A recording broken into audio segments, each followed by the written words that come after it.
Cordial saludo para todos. Mi nombre es Karen Yulisa Muñoz Reyes y hoy vamos a explorar el pensamiento político de Aristóteles, eh, la ética, la justicia y su aplicabilidad en los problemas políticos actuales en nuestro país, Colombia. Entonces, es así, les doy la bienvenida a lo que va a ser la primera sección de dos, donde vamos a explorar el pensamiento político de Aristóteles, el cual fue un influyente filósofo griego del siglo IV a.C. Comprender sus ideas fue fundamental y crucial para la eh, contextualización de su obra en lo que fue la antigua Grecia. Eh, Vamos a ver un poco de contexto histórico. Iniciamos. Aristóteles vivió en el siglo IV a.C., decimos que básicamente fue un periodo de transformación política y cultural en Grecia, tras la caída de lo que era Atenas como potencia. En su obra se refleja, digamos, como este contexto marcado por la reflexión sobre las formas de gobierno y la búsqueda de una mejor organización para la sociedad. Vamos a mover esto así. Entonces, ¿de qué obras estamos hablando? Hablamos de dos obras principales. Entre las más destacadas está la política y la ética a Nicomaco. En la ética a Nicomaco se abordan cuestiones morales, éticas, mientras que ya en la política se desarrolla más un pensamiento político, se examinan diversas formas de gobierno y se propone ideas sobre lo que sería una mejor estructura política para lograr lo que sería la virtud y la felicidad en la polis, en la ciudad. Ahora, eh, entender el contexto histórico en el que Aristóteles convivió, en el que Aristóteles existió, eh, es esencial porque nos permite interpretar qué era lo que él quería transmitir con sus escritos. Sus reflexiones políticas no solamente responden a los desafíos que él tenía en su época, sino que también ofrecen una base duradera para lo que era el pensamiento político posterior, de lo que él traía, de lo que él venía. En el pensamiento de Aristóteles, la ética y la política están intrínsecamente vinculados. Forman un sistema integral para lo que es la construcción de una sociedad justa, balanceada. Aristóteles destaca lo que es la importancia de la virtud individual como fundamento para que se construya una comunidad ética y sostenible. Sostiene que la virtud es un hábito que se adquiere a través de la práctica constante y su presencia en los ciudadanos es primordial para la estabilidad política. Es así que la ética personal, según Aristóteles, impacta directamente en la organización política. Una sociedad compuesta por individuos virtuosos, comprometidos con la excelencia moral, es más propensa a establecer estructuras políticas justas y equitativas. Así, la virtud individual se convierte básicamente en el cimiento que construye una buena comunidad política ética. Dentro de las formas de gobiernos y las propuestas de organización política, entonces tenemos que Aristóteles analiza las formas puras de gobierno, la monarquía, la aristocracia y la democracia. Eh, Sin embargo, advierte sobre formas impuras y y la posible degeneración de estas, señalando que cada forma puede corromperse a su versión más mala y negativa, que sería como la tiranía, la oligarquía y la demagogía.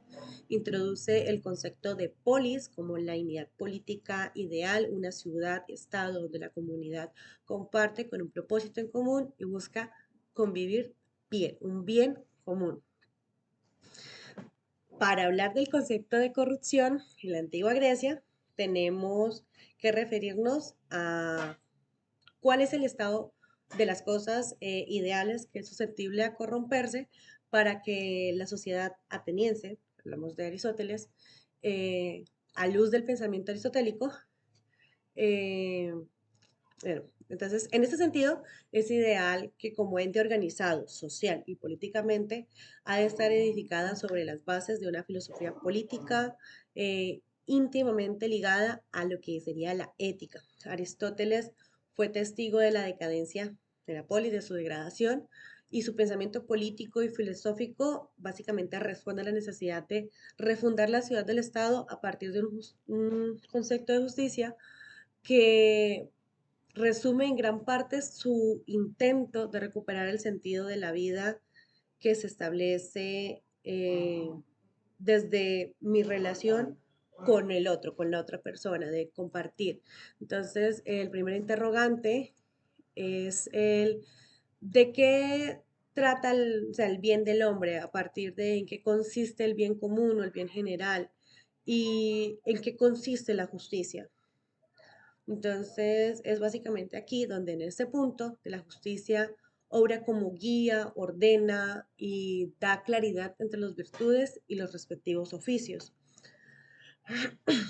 Eh, para profundizar un poco más el concepto de justicia como virtud suprema, eh, vamos a hablar un poco sobre el concepto estos de Aristóteles, que tiene vital importancia para definir el estado de las cosas ideales, eh, ya que se tiene, es susceptible a afectarse por la corrupción. Para Aristóteles, la justicia tiene una connotación de brindar a las personas lo que se merece, de otorgar a cada una lo que le corresponde, lo cual a simple vista parece una concepción simple sin ningún grado de complejidad. Cada quien recibe lo que gana. Pero, ¿dónde está la dificultad? Cuando se hace una pregunta, ¿qué es lo que se merece cada uno? O sea, a cada persona, ¿qué es lo que le corresponde? ¿Bajo qué criterios? ¿Qué razones tenemos para establecer este mérito? Perdón. Entonces, vamos a empezar como definiendo qué es lo que se está distribuyendo. Entonces, primero hay que comprender dos cosas, las personas y las cosas. Entonces, las cosas y las personas a las que se les van a asignar esas cosas. Entonces, las personas que son iguales se le deben asignar cosas iguales. Desde ahí partimos de que a cada quien se le da lo que se merece, personas iguales, merecen cosas iguales. Entonces, vuelve a haber otra pregunta, ¿en qué son iguales? Entonces, volvemos a otra pregunta, depende. ¿De qué depende? Pues de lo que se les esté dando. Y en ese sentido, para Aristóteles, la justicia tiene dos componentes. La justicia teleológica, que es para definir los derechos a los que podemos aspirar, que debemos de establecer primero un propósito, fin, naturaleza, eh, esencial de la práctica. Y de la otra parte tenemos la justicia honorífica, la cual significa que debemos pensar o discutir acerca de qué virtudes se deben honrar y por tanto son dignas de recibir una recompensa. De la comprensión de estos dos componentes y la relación que hay entre ellos depende de entender la ética y la política de Aristóteles. Así las cosas, vamos a poner un ejemplo ¿con qué? Con raquetas. Entonces, se dice, listo, tenemos unas raquetas y esas son las cosas a dar. ¿Quiénes son las personas que las van a recibir? Tenemos a personas que son muy buenos tenistas, tenemos a tenistas que son muy guapos y tenemos a tenistas que tienen la capacidad financiera para pagarnos las raquetas. Entonces, bueno, según la distribución de la lógica, las mejores raquetas de tenis pues deberían ser para los mejores jugadores, los mejores tenistas, no para el que es más apuesto ni para el que tenga el dinero para pagar por ella o el que pueda pagar el precio más alto. Entonces, con este ejemplo podemos observar cómo la justicia discrimina según el mérito, según la excelencia que resulte pertinente a ejecutar el tema en cuestión. Y utilizar otro medio para definir el mérito sería discriminatorio y nada tendría que ver con la justicia que nos define Aristóteles. Eh, Ahora bien, esto sería para un utilitarista moderno, sería O sea, el hecho de asignar las mejores raquetas a los mejores tenistas redundaría en un mayor beneficio, mayor bienestar para todos, ya que jugaría, o sea, el nivel de tenis que se jugaría sería divino y todos disfrutaríamos del tenis. Sin embargo, para Aristóteles este razonamiento dista mucho de lo que sería el verdadero sentido de lo que le otorga el merecimiento en esta distribución. Eh, para determinar una distribución justa, Aristóteles eh, se tendría que averiguar primero qué es el telos, qué es el propósito o el fin que se tiene al distribuir las raquetas. En la antigua Grecia, este pensamiento contaba más que hoy, o sea, pesaba muchísimo.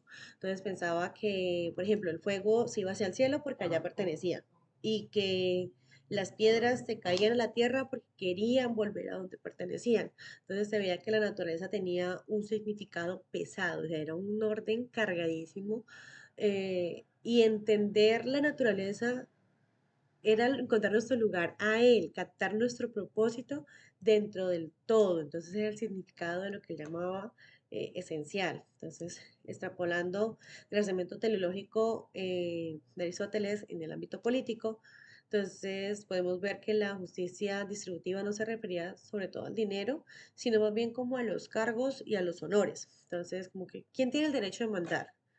Y quiénes van a distribuir ese mandato, esa política. Entonces, y aquí entonces veíamos que el fin de la práctica política para Aristóteles era formar ciudadanos rectos en su actuar y facilitar el desarrollo de un buen carácter. Con eso finalizamos la primera sección y entramos a la sección número 2, que es la aplicación en la Colombia contemporánea.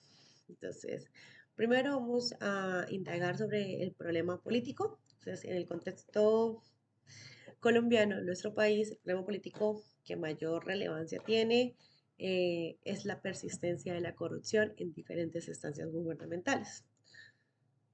La corrupción amenaza la equidad, la justicia y socava en la confianza que tiene la ciudadanía en las instituciones gubernamentales. El pueblo colombiano está fuertemente afectado por la corrupción.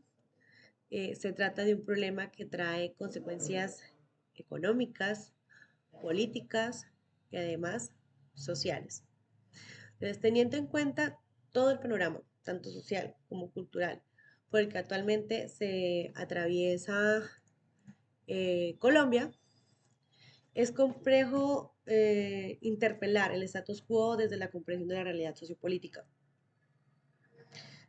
Básicamente se apela a la libertad y a la configuración de una comunidad, sobre todo cuando se vive en una sociedad tan egoísta. Ahora bien, ¿cómo vinculamos esto con el pensamiento aristotélico? Entonces, el Estado colombiano, necesita cambiar e implementar la enseñanza y la praxis de la ética y la moral. Al ser autoridad de toda la sociedad, debe ser ejemplo de seguir para aquellos grupos de amistad persistente en los ciudadanos. E incluso sería ideal que el pueblo colombiano en un futuro pudiera formar una comunidad sana y de apoyo en el Estado. Entonces, ¿qué vemos aquí? El pueblo colombiano tiene grupos de amistades en la política, ha perdido totalmente la confianza de su pueblo al manejar la política bajo lazos de amistad que no son moralmente aceptables. Entonces, para la aplicación del pensamiento aristotélico, vamos a analizar la corrupción como una manifestación de la falta de virtud en los individuos que ocupan los cargos públicos. La ética personal y la virtud, según Aristóteles, son esenciales para una sociedad justa y la ausencia puede dar lugar a que se degenere el gobierno. Entonces, es aquí donde vemos que para Aristóteles el hombre es sociedad por naturaleza, se encuentra vinculado a las comunidades de amistad. Estas comunidades pueden jugar un papel fundamental en los desafíos de democracias contemporáneas, como por ejemplo sería el caso de la lucha contra la corrupción.